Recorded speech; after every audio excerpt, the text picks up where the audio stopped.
வணக்கம் நண்பர்களே, தனுஷ் கிச்சனுக்கு உங்களை நான் வரவேற்கிறேன். இந்த வீடியோவில் நாங்கள் பார்க்க போகிறது வாழைப்பொத்தி வர.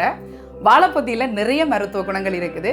இந்த வாழைப்பொத்திகளை வெளிநாடுகளுக்கு அனுப்புகிற போது இந்த மாதிரி அழகாக பேக் பண்ணி அனுப்புவாங்க. இதுக்கான்னு பார்த்தீங்கன்னா அது நீண்ட நாட்கள் வாடாமல் இருக்கிறதுக்காக. இப்போ இந்த வாழைப்பொத்தியை பயன்படுத்தி எப்படி ஒரு அருமையான சுவையில் வாழைப்பொத்தி வர செய்கிறன்னு தான் நம்ம பார்க்க போகிறோம். வாங்க வீடியோக்குள்ளே போகலாம். முதல்ல இந்த வாழைப்பொத்தி மேலே இருக்கிற கவரெல்லாம் நம்ம பிரித்து எடுத்துடலாம். பிரித்து எடுத்துட்டு நம்ம தேவையில்லாத 1-2 இதழ்களை கழிக்க போகிறோம். இப்போ பாருங்கள், கவரெல்லாம் எடுத்தாச்சு. இப்போ இதில் தேவையில்லாத இது கொஞ்சம் முத்தலாக இருக்கும். அப்போ இதை நம்ம 2 இதழ் தான் இதில் நம்ம கழிக்க வேண்டி வரும். இப்போ இது 2ஐயும் நம்ம எடுத்துடலாம். எடுத்துகிட்டு இப்போ வாழைப்பொத்தி முழுவதையும் நல்லா ஒருக்கா கழுவிட்டு கொண்டு வந்துடலாம். இப்போ பாருங்கள், வாழைப்பொத்தியும் கழுவியாச்சு. கையில் கலர் ஆகாமல் இருக்க கைக்கு க்ளவுஸும் போட்டாச்சு. இப்போ அதுக்கு முதல்ல நீங்கள் ஒன்று செய்ய வேண்டியது, ஒரு பாத்திரத்தில் தண்ணி எடுத்து அதில் 1 டேபிள் ஸ்பூன் அளவுக்கு உப்பு போட்டு கலந்து வச்சுக்கோங்க. வச்சுட்டு இதை வெட்டிட்டு உடனே நீங்கள் தண்ணிக்குள்ளே போட்டுறணும். முதல்ல வெட்டுறதுக்கு முதல் இதை நல்லா கொத்தி கொத்தி வெட்டுறதுனால இந்த மேலே உள்ள பகுதியை நீங்கள் வெட்டி வெளியில் எடுத்து வச்சுருங்க. இப்போ இதை இந்த மாதிரி கொத்தணும். கொத்தி போட்டு இந்த மாதிரி வச்சு நீங்கள் அரைஞ்சிங்கன்னா உங்களுக்கு ஈஸியாக வெட்டலாம்.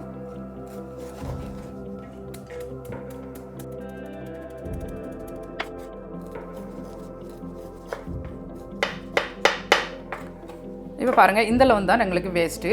முதலெடுத்து அந்த 2 இதழும் இதுவும் தான் நம்ம வேஸ்ட் பண்ண போகிறோம். இதை மில்லில் போட்டுடலாம்.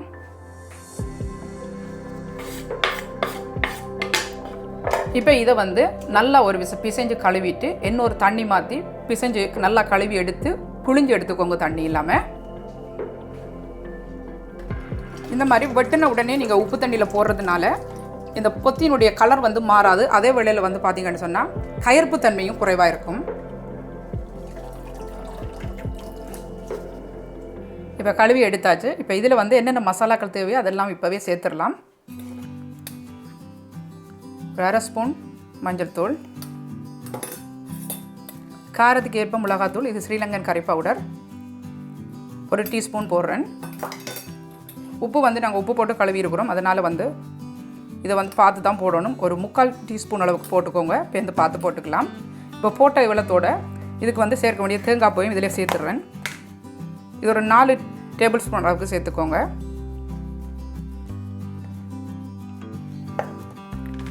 சேர்த்துட்டு இதை நல்லா கைவிட்டு பிசைஞ்சுக்கோங்க.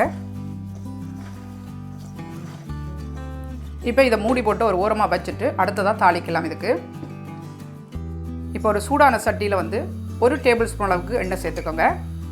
சேர்த்துட்டு இப்போ இந்த எண்ணெய் சூடாகட்டும். நெருப்பை மீடியமாக வச்சுக்கோங்க. இப்போ இதில் 1/2 டீஸ்பூன் கடுகு,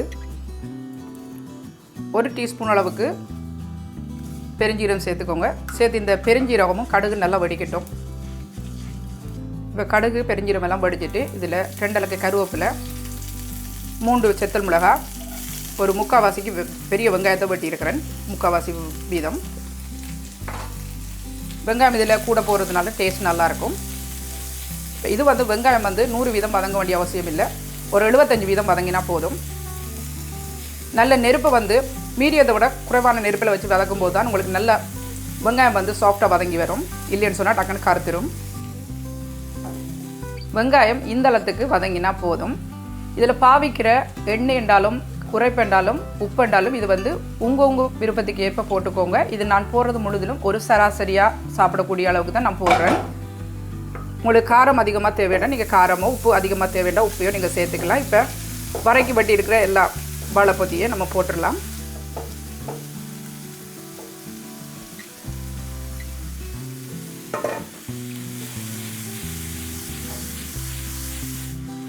இது போல் கலந்ததுக்கு பிறகு இதில் ஒரு 2 டேபிள் ஸ்பூன் அளவுக்கு தண்ணி சேர்த்துருங்க.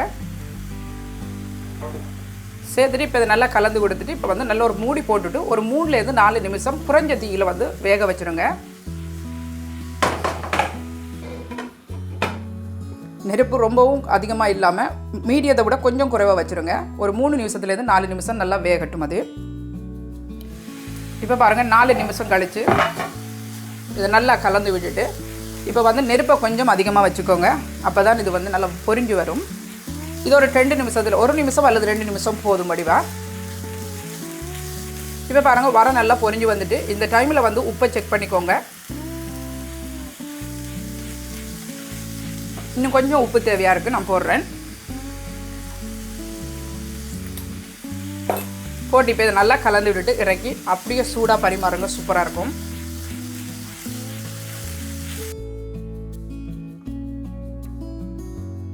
பாருங்கள், அந்த ஒரு பொத்தி வரையில் இவ்வளோ வந்திருக்குது. எவ்வளோ பேர் சாப்பிடலாம் பாருங்கள். என்ன நண்பர்களே, வாழைப்பத்தி வரை எப்படி செய்யறேன்னு இந்த வீடியோவில் பார்த்துருக்குறோம். இதே வாழைப்பத்தியை நீங்கள் மச்சம் சாப்பிட்றவங்களா இருந்தால் இது கூட நீங்கள் வந்து நல்ல காஞ்ச கருவாடை ஊற வச்சு, அதாவது இறால் கருவாடோ அல்லது மாஸ் கருவாடையோ ஊற வச்சு இதில் சேர்த்து செஞ்சு பாருங்கள். அது கூட ரொம்ப சூப்பராக இருக்கும். இந்த வீடியோ உங்களுக்கு பிடிச்சிருந்தா லைக் பண்ணுங்கள், ஷேர் பண்ணுங்கள், மறக்காமல் தனுஷ் குசினுக்கு சப்ஸ்கிரைப் பண்ணுங்கள். மீண்டும் இது போன்ற இன்னும் ஒரு சமையல் குறிப்புடன் உங்களை சந்திக்கும் வரை உங்களிடமிருந்து விடைபெறுவது தனு.